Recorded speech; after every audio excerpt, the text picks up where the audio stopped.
যাচ্ছি, আর আজকে সানডে, অঙ্কিতার জন্য কচুরি আনতে যাচ্ছি। কচুরিটা নিয়ে তোমাদেরকে আবার দেখাচ্ছি। তো অনেকক্ষণ ওয়েটের পর কচুরি নেওয়া কমপ্লিট। কচুরি নিয়েছি, চলে যাচ্ছি বাড়ির দিকে। খেতে বলো, হেভি খেতে না? আমি আগের দিন খেয়ে পুরো ফিদা হয়ে গেছি দোকানটা থেকে খেয়ে।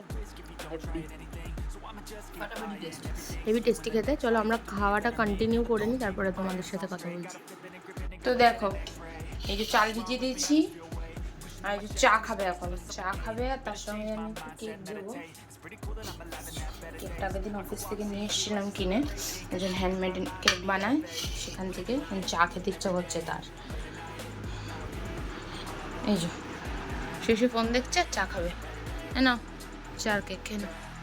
এই যে মানুষটি, আসলে আজকে আমার এই জায়গায় নিমন্ত্রণ আছে।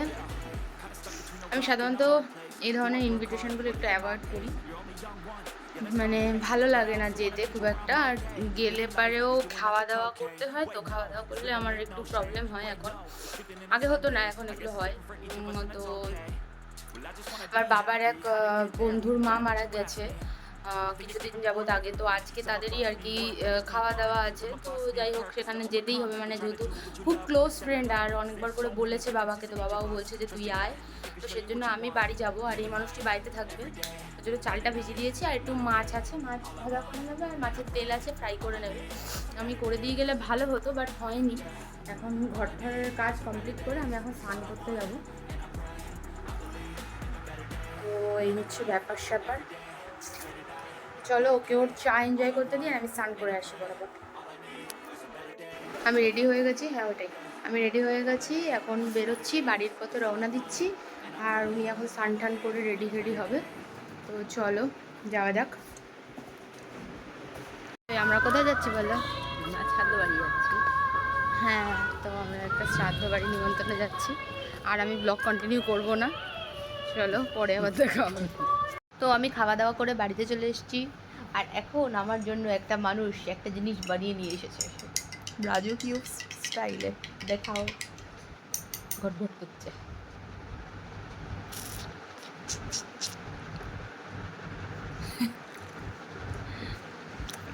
গন্ধরাজ আর তরমুজের শরবত, ওয়াটারমেলন জুস। আর এটা আমার, তো দেখো খুশি। আর এটা হচ্ছে আমার বাটারস্কচ, বাটারস্কচ আইসক্রিমের সঙ্গে অ্যান্ড ওয়াটারমেলন। তো আমারটা বেশি টেস্টি, দেখি চিয়ার্স করো। আমারটা বেশি টেস্টি। Cheers, cheers. চিয়ার্স। উপরে তুলে খা, দানা চলে গেছে ভিতরে। আমারটা তো যায়নি। বাবা তোরটা আমি খাবো না, আমি একবার খেয়েছি, কি বাজে খেতে। ও গড, জুস এনজয় করি, আর তারপর তোমাদের সাথে আবার বিকেলে দেখা হবে। টাটা, তোমাদের সাথে বিকেলে দেখা করছি, তবে টাটা বাই। দুপুরবেলা ঘুমিয়ে পড়েছিলাম আমরা দুজনে, ঘুম থেকে উঠে আমরা বেরিয়ে পড়েছি এখন দুজনে মিলে ঘুরতে। মানে আমরা যাচ্ছি এখন বাড়ির দিকে। বাড়িতে কিছু কাজ বাজ আছে, সেগুলো করে তারপর আবার রিটার্ন আসবো। বাড়ির কিছু কাজ বাজ করে আমরা আবার রিটার্ন আসবো। আমাদের ক্লাবের যিনি প্রেসিডেন্ট রয়েছে, অত্যন্ত অসুস্থ অবস্থাতেও মাল্যদান করলেন আমাদের সভাপতি ক্লাবের অজয় রায় চৌধুরী। এবার আমাদের ক্লাব সম্পাদক মাননীয় পঙ্কজ কান্তি চন্দ্র মহাশয়কে মাল্যদান করবার জন্য অনুরোধ করছি।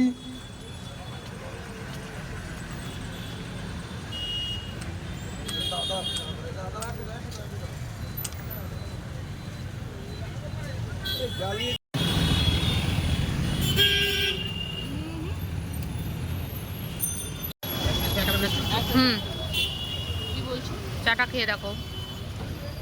আর রাস্তাঘাটে আজকে হেভি জ্যাম, মিছিল ছিল।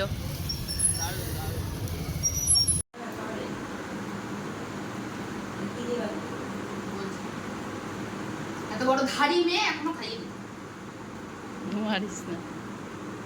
চালা। এখানে চলছে খাওয়া দাওয়া, চোর খাওয়া। এরকম ভাবে খাওয়াতে হয়, এরকম ভাবে নিয়ে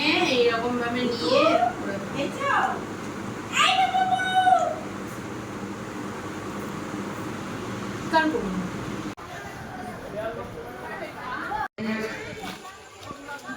আমাদের পাড়ার শীতলা পুজো হয়েছিল কালকে, আজকে খাওয়া দাওয়ার অনুষ্ঠান হচ্ছে, তো আমরা এসেছিলাম একটু দেখা করতে। তো আমরা বাড়িতে চলে এসেছি, তাতে এটা বন্ধ করো। আমরা বাড়িতে চলে এসেছি, এই যে। তো এবার আমরা ওখান থেকে একটু প্রসাদ নিয়ে এসেছি, দাঁড়া চলো প্রসাদ নিয়ে এসেছি দেখিয়ে দিই। এই হচ্ছে খিচুড়ি আর তরকারি যেটা মিশে গেছে, আর আমার মার কাণ্ড কারখানা দেখো। আমার মা নিজের জন্য ফেনা ভাত করেছিল, সেটা দিয়েছে। আমরা রুটি কিনে নিয়ে এসেছি, আর মাংসও দিয়ে দিয়েছে, মাংসটাও দেখো, চিকেন দিয়ে দিয়েছে। তো এইসব আমরা এখন খাবো, খেতে খেতে ব্লগটা এখানে এন্ড করব। তো আমরা আজকের এই ব্লগটা এখানেই এন্ড করছি। তার আগে রিসেন্টলি একটা ইনসিডেন্ট ঘটেছে কাশ্মীরে, ঠিক আছে? তো সেটার জন্য আমরা খুবই আর কি শোকাহত, ঠিক আছে? আর মানে স্পিচলেস এক কথায় বলতে গেলে, মানে মানুষ এরকমও হয়, সত্যি আমার ধারণা ছিল না। আর আমি সবসময় একটা কথা মানি যে কোনো ধর্ম কোনো দিনও কাউকে মারা শেখায় না, আর কোনো ধর্ম কোনো দিনও কোনো ধর্মকে তোহিন করতে শেখায় না, ঠিক আছে? তো মানুষের মানসিকতায় প্রবলেম। অনেকে হয়তো ভাববে যে ধর্মে প্রবলেম, অ্যাকচুয়ালি ধর্মে নয়, মানুষের মানসিকতায় প্রবলেম, শিক্ষায় প্রবলেম। প্রবলেমটা সেখানে থাকে, ঠিক আছে? সবার আগে মানুষকে শিক্ষিত হওয়া উচিত, ঠিক আছে? কিছু কমিউনিটির মানুষ আছে যাদেরকে আমি মনে করি যে একটু শিক্ষিত হওয়া উচিত, ঠিক আছে? আর বেসিক্যালি এই সমস্ত যারা সন্ত্রাসবাদ আছে তাদের, ঠিক আছে, তাদের অ্যাটলিস্ট একটু বোঝা উচিত। যাই হোক, তারা যদি বুঝতো তাহলে আজকে আর এই ঘটনা ঘটতো না। তো আমরা তাদের কাছ থেকে বোঝার এক্সপেকটেশন রাখতে পারি না। তো আমরা নিজেদেরকে এটা বোঝাবো যে ওরা মস্তিষ্কর প্রবলেম আছে ওদের, আর এক্স্যাক্টলি তাই। আর আমরা কি করব, একটু সেফ থাকবো, ঠিক আছে? আমরা এই একটাই জিনিস করতে পারি, আর একটু প্রে করতে পারি সেই সমস্ত বিকৃত মস্তিষ্কের মানুষদের জন্য, যে ভগবান যাতে তাদের ভালো করুক, আর আল্লাহ যাতে তাদের ওপর একটু মেহেরবান করুক, তাদের যেন একটু সুস্থ করে দিক, তারা যাতে অনেক তাড়াতাড়ি ভালো হয়ে যায়, ঠিক আছে? তো এইটা বলেই আজকে আমরা এখানে ব্লগটা শেষ করব। তো do like, share, comment and subscribe to our YouTube channel which is Sangeeta's Life. Till then what? Watch our videos. Yes, bye guys.